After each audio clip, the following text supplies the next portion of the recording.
उत्पत्ति अध्याय 3 की पूरी कहानी। अध्याय 3 में मनुष्य के पाप में गिरने और परमेश्वर के न्याय का वर्णन किया गया है।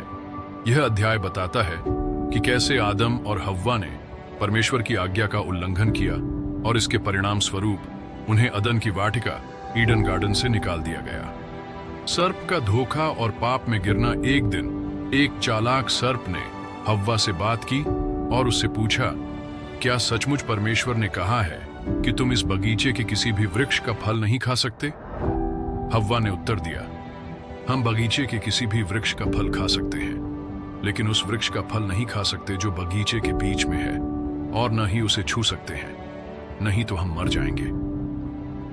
सर्प ने हव्वा को धोखा देते हुए कहा, तुम बिल्कुल नहीं मरोगी, बल्कि जब तुम इसे खाओगी तब तुम्हारी आंखें खुल जाएंगी और तुम परमेश्वर के समान भला और बुरा जानने वाली बन जाओगी। हव्वा ने देखा कि वह वृक्ष खाने के लिए अच्छा, देखने में मनोहर और बुद्धि देने के योग्य था। उसने फल तोड़कर खा लिया और अपने पति आदम को भी दिया, और उसने भी खा लिया।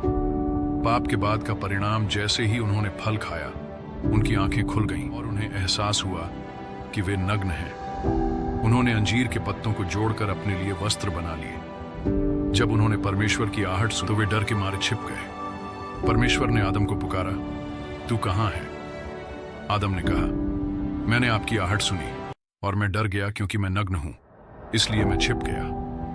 परमेश्वर ने पूछा, क्या तूने उस वृक्ष का फल खाया जिससे मैंने तुझे मना किया था? आदम ने उत्तर दिया, यह स्त्री जिसे तूने मेरे साथ रखा, उसने मुझे फल दिया और मैंने खा लिया। परमेश्वर ने हव्वा से पूछा, तूने यह क्या किया? हव्वा ने उत्तर दिया, सर्प ने मुझे बहका दिया और मैंने खा लिया।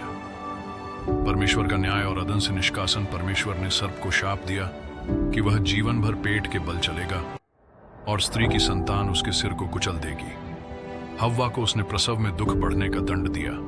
आदम को उसने कहा कि भूमि शापित होगी और वह जीवन भर कठिन परिश्रम करके भोजन प्राप्त करेगा। फिर परमेश्वर ने आदम और हव्वा को चमड़े के वस्त्र पहनाए और उन्हें अदन की वाटिका से बाहर निकाल दिया, ताकि वे जीवन के वृक्ष का फल न खा सकें और सदा जीवित न रहें। शिक्षा। परमेश्वर की आज्ञा का पालन करना महत्वपूर्ण है। शैतान छल से मनुष्य को पाप में गिराने की कोशिश करता है।